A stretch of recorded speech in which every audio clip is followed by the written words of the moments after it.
now call the 2024 presidential race for Joe Biden. Just hours after President Joe Biden announced his re-election bid, the Republican National Committee released this video warning 4 more years would be bad for the country.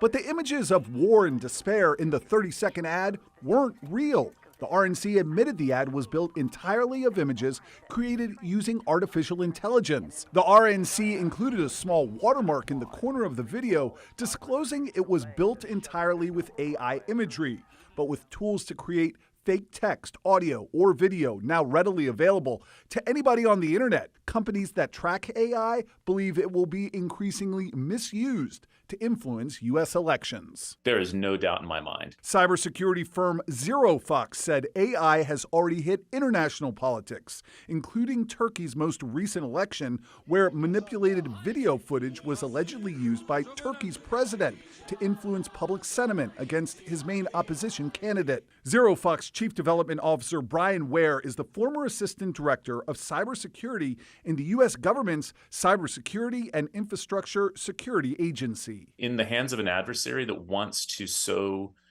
discord, that wants to cause doubt in the veracity of the elections, or wants to push a message that might be a fringe message but give it amplification, those are the areas where I think we'll see these AI tools. Ware said it doesn't even take perfect fakes to mislead people. In fact, cybersecurity firm Checkpoint says there can be noticeable signs an image is computer generated.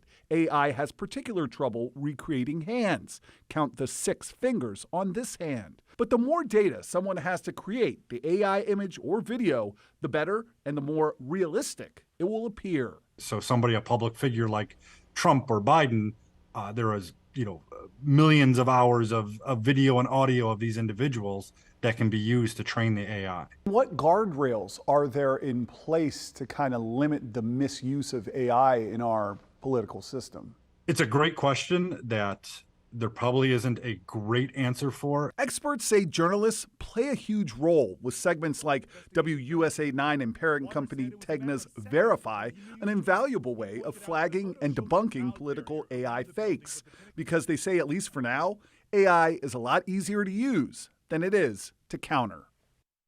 The Brookings Institute says AI can help political adversaries more effectively target the small number of undecided voters who often swing an election or even spread phony messaging aimed at keeping large voting blocks at home on election day. So helpful. Talk about the spotting fake hands. AI has a tough time recreating the hands. Yeah. And we know these images are being spread all over social media though, right? So don't these social media companies have some sort of responsibility to help fight the misuse of AI? Yeah, so they do, and we are seeing social media companies trying to tamp down the misuse of AI in all aspects, not just politics. But experts say that can be a cat and mouse game too. Meanwhile, that former government official I spoke with told me he believes feds are lousy and slow to react to emerging technology, and that might be what we're seeing here. Yeah, we know the U.S. continues to investigate new policies, regulations, and potential penalties for misusing AI to influence elections. Flack, thank you. And for you at home, if you want to see all the Flack's reporting in one place, just go to WUSA9.com.